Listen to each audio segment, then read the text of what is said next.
जी, आज का जो हमारा मेन फोकस था वो क्या था? आज का हमारा मेन फोकस था कि हमने अपने हर शॉप के ऊपर जो 10 SKUs अवेलेबल करवाना है। ऐसा था? अच्छा जी, वो 10 SKUs में से हमने कितने SKUs आज अवेल करवा सके हैं ओवरऑल? किसी के 7, किसी के 4, किसी के 3। ऐसे तो हमने कोशिश की अपनी तरफ से, ठीक है, मैक्सिमम हमने जो पोटेंशियल निकालना था निकाल सके, लेकिन उसके लिए हमें मज़ीद मेहनत की ज़रूरत है। अभी भी ऐसे है, हमें भी मज़ीद मेहनत करनी है, और उस मेहनत के लिए हमें क्या करनी पड़ेगी? सबसे पहले हमें अपने जो कवरेज प्लान है उसको बेहतर से बेहतर बनाना है। फिर उसके बाद हमें उस कवरेज के अंदर रहते हुए, जो हमारा एरिया है उसके अंदर रहते हुए, हमें अपनी रेंज के ऊपर प्रॉपर कॉल करनी है और हर SKU को प्रॉपर कॉल करके अवेलेबल करवाने की कोशिश करनी है। और जो शॉपकीपर हमसे ऑलरेडी 7 से 8 SKU ले रहा है, उसको कोशिश करनी है मिनिमम मज़ीद उसके साथ 2 से 4 SKU और ऐड करवाने हैं। समझ आ रही है? जो ऑलरेडी 4 से 7 के दरमियान चल रहा है हमसे, उसको हमने कहाँ तक लेके जाना है? 7 से 10 तक लेके जाना है। जो 4 से 7 में है उसे 7 से 10 तक लेके जाना है। समझ आ रही है? और जो ऑलरेडी हमारे साथ 1 से 2 पे है, उसे कहाँ तक लेके आना है? कोशिश करके 3 से 5 के दरमियान लेके आना है। तब जाके हमारी ये जो SKU वाइज की हमारी कॉल है, बेसिक कॉल, जिसमें हम कह रहे हैं कि हम ऑलमोस्ट भी 10 SKU पर शॉप एवरेज आनी चाहिए हमारी A और B रेंज की, तब भी मुमकिन हो पाएगी जब हम A और B रेंज अपना अपना फोकस 10 का रखेंगे। समझ आ रही है? जब तक हम अपना फोकस 10 SKU का नहीं रखेंगे, तब तक हम कामयाब नहीं हो पाएंगे। जिस तरह आज हमारे ये लड़के ने शीट बनाई है, इसने काम किया है 1 2 3 4 5 6 SKU पे। एक शॉपकीपर आपसे 6 SKU ले रहा है, ठीक है। जब आपसे एक शॉपकीपर 6 SKU ले रहा है, तो अब आपका यहाँ पे क्या फोकस हो कि इसको 6 से 8 पे या 10 पे लेके जाना है। मेरा फोकस ऐसे हो। अच्छा, उसके लिए आपने क्या करना है? जो उसकी शॉप में प्रोडक्ट अवेलेबल नहीं है, जो उसकी शॉप में पहले से ही ब्रांड अवेलेबल नहीं है, उसका हमने कम से कम एक सिंगल पीस जो है ना वो ऐड करना है, ठीक है। कम से कम एक पीस उस ब्रांड का लाजमी ऐड करवाना है जो उसकी शॉप में अवेलेबल नहीं है। सेकेंडली, एक फोकस ब्रांड जो आपको कंपनी की तरफ से जिम्मे होता है, यानी कि जिस तरह हमें 20 में सोना 20 में या एनी टाइम 20 वाला या सोना 10 वाला, ये हमारी कंपनी का फोकसिंग प्रोडक्ट है, वो ऐड लाजमी करवा लें। एक तो आपका वो प्रोडक्ट हो जाएगा जो आपका वहाँ पे अवेल नहीं था। सेकंड, वो जो आपका फोकसिंग प्रोडक्ट है वो भी वहाँ पे अवेल करवा लें, ताकि वो जो 6 ऑलरेडी ले रहा था उसको हमने 6 से कोशिश की 8 तक ले गए। इसी तरह जो ए कैटेगरी में हमारे ए रेंज वाले हमारे लड़के हैं, अब उनके पास हमारे SKU जो है वो निम्को में और हमारा ना स्नैक्स की रेंज में उनके पास शॉर्टेज रहती है। अब आज आपके पास जिस तरह हॉट में सारा ऐड हुआ है, अब आपने करना ही क्या है? आपने कोशिश करनी है जहाँ पे आप सलोना की रेंज, सलवा की रेंज दे रहे हैं ना पूरी 30 वाली, 20 वाली, 10 वाली, अब उस पर जहाँ तक हम 30 पे खड़े हैं, अब हमने क्या करना है? वहाँ पे 50 वाला प्रोडक्ट इन करना है। क्योंकि जब हम 50 वाला इन कर लेंगे तो 30 से 50 पे कस्टमर इजीली चला जाएगा। तो हमने अपनी कोशिश क्या करनी है कि वहाँ पे अपना 50 वाला प्रोडक्ट इन करें। जहाँ हम ऑलरेडी 50 वाला इन कर चुके हैं, वो हमें 100 वाले के लिए फोकस करना है। 50 वाले को मजीद बढ़ाना है, एक बॉक्स से कॉटन पे लेके जाना है और 100 से एक बॉक्स पे लेके आना है, ताकि वो एक बॉक्स 100 का भी अवेलेबल हो जाए, ताकि कस्टमर की, क्योंकि वहाँ पे हमारा ग्रो कर चुका है ऑलरेडी 50 पे, वो कंटिन्यू है। तो जब हम उस पर 100 वाला लगाएंगे तो हमारा SKU और बढ़ जाएगा। तो अब आपके पास निम्को की रेंज जब पूरी हो जाती है, फिर आपका अगला जो क्वेश्चन है वो है सलोना। अब सलोना पे आपने कैसे काम करना है? आपको कंपनी ने 4 SKU दिए सलोना में, 2 प्रोडक्ट दे दिए, ठीक है। 20 में और 10 में प्रोडक्ट है आपके पास, 8 SKU बन जाते हैं हमारे। अगर हम इनको प्रॉपर वे से भी इंगेज करना शुरू कर दें, हम अगर एक कार्टन नहीं ले सकते सलोना का फॉर एग्जाम्पल 20 वाला, तो हम उसे मिक्स करके एक कार्टन बना के दें, तो तब भी हमारे 4 SKU चले जाते हैं। अगर एक शॉप पे हम इस तरह की प्रैक्टिसेस भी करने लग जाएं, तब भी हम अपना ड्रॉप साइज जो है वो शॉप का वो बेहतर कर सकते हैं।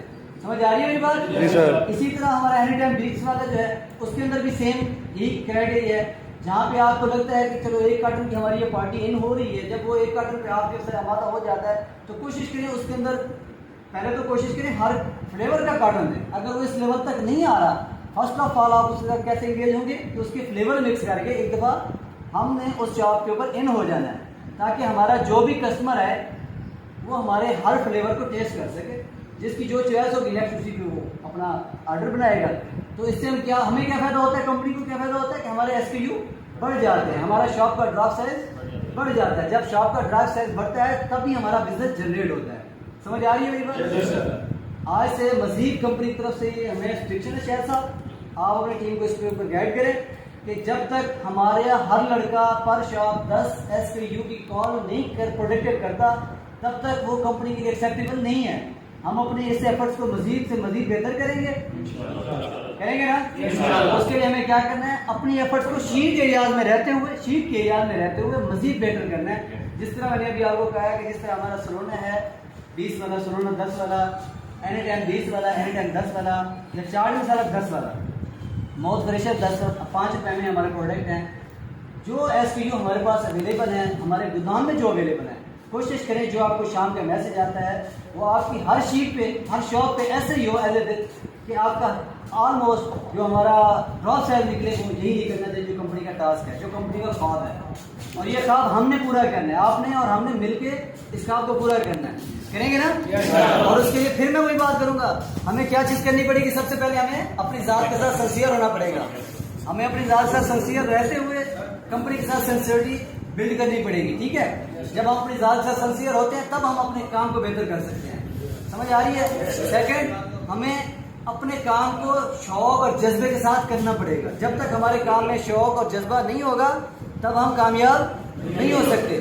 जब शौक होगा आपको तो आपका टारगेट जो है बोझ नहीं लगेगा, बल्कि आपका वो शौक है, आप उसको हिट करने की कोशिश करेंगे, तभी हम कामयाब होंगे ना।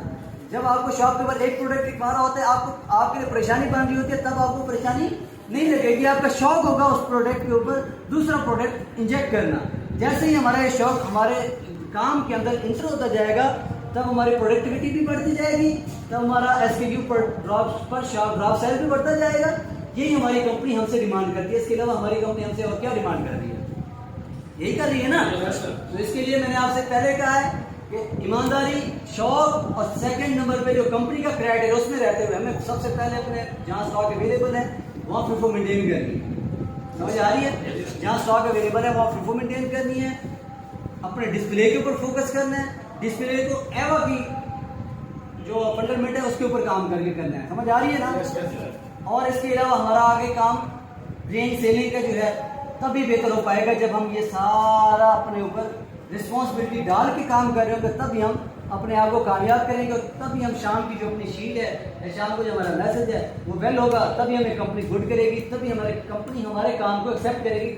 लड़के मेहनत कर रहे हैं माशाल्लाह से, तो उसका रिजल्ट भी आ रहा है। देखिए, कोई भी काम हम करते हैं ना उसके लिए थोड़ा सा टाइम लगता है, तो आपके पास टाइम ऑलरेडी हो चुका है, जो आप लगा चुके हैं ये बहुत टाइम। अब आपका काम है अगला रिजल्ट लेने का। अब आपने जो शॉपकीपर के साथ PR डेवलप करनी थी, अब इसके अलावा आप कितनी PR डेवलप कर सकते हैं?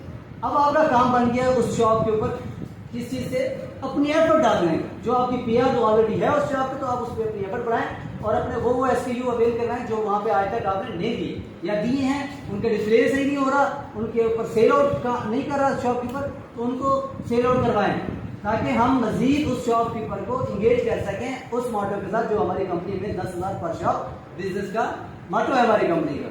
तो मैं उम्मीद करता हूँ आप लोगों को समझ आ रही होगी कंपनी आपसे क्या डिमांड करती है। कंपनी हमारी का सिर्फ और सिर्फ एक एजेंडा है और वो है कि हर शॉप पे हमारा हर प्रोडक्ट अवेलेबल हो, हर शॉप पे हमारा हर प्रोडक्ट अवेलेबल हो। जिस तरह साहब का एक नारा है, हमारा मॉटो है कि सारी दुकानें भर दो। इसी तरह आपने अपने हर ब्रांड को सलोना बनाना है, हर ब्रांड को सलवा बनाना है, हर ब्रांड को आपने एनी टाइम बनाना है। यानी कि इसका मतलब क्या हुआ कि जहाँ पे आपका हाजमिक्स अवेलेबल नहीं है वहाँ हाजमिक्स को आप सलोना समझ के अवेल करो।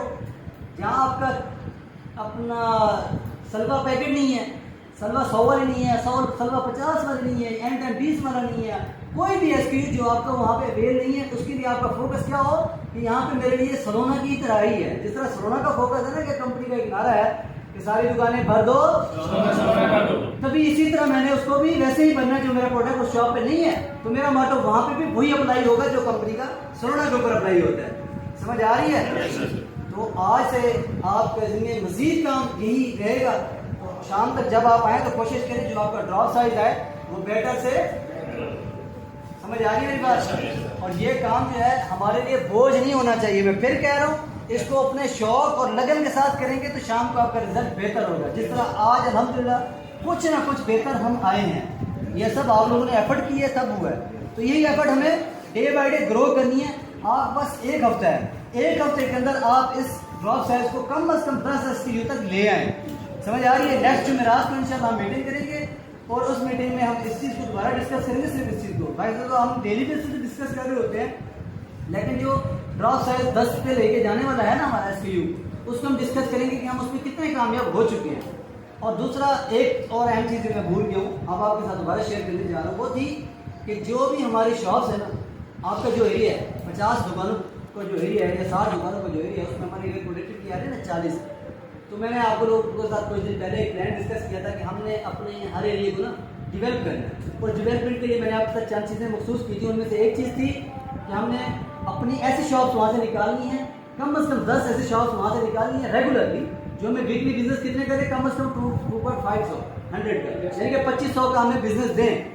ऐसे 10 दुकानें लाजमी हमने हर एरिया में से निकालनी है और हर रूट की निकालनी है। समझ आ रही है मेरी बात?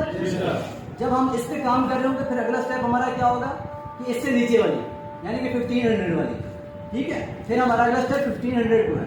फिर इसी तरह फिर जो हमारी 1000 वाली शॉप्स है उनको निकालना है, तब जाकर हम अपने एरिया को मजीद डेवलप कर पाएंगे। जहाँ कमियाँ कोताहियाँ हम में हैं उनको हम कैसे सीधा कर सकते हैं, जब हम अपने एरिया में जाकर शीट के ऊपर प्लान करते हैं तब हम रिजल्ट दे सकते हैं।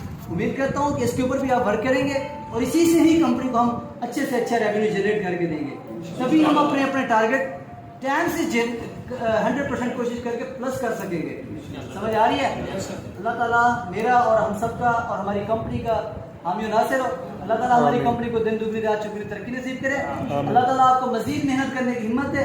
और फिर बात फिर वही है कि इस काम को अपना काम समझें, इस काम को अपना शौक समझें, तभी आप कर पाएंगे, अदरवाइज नामुमकिन है। तो नामुमकिन को मुमकिन बनाने के लिए हम लोग यहाँ हैं। हमें मुमकिन बनाना है तो हमें क्या करना है, इसको शौक के साथ काम करना है, तभी हम कामयाब हो पाएंगे। अल्लाह ताला हम सबको अमल करने की तौफीक दे। अस्सलाम वालेकुम।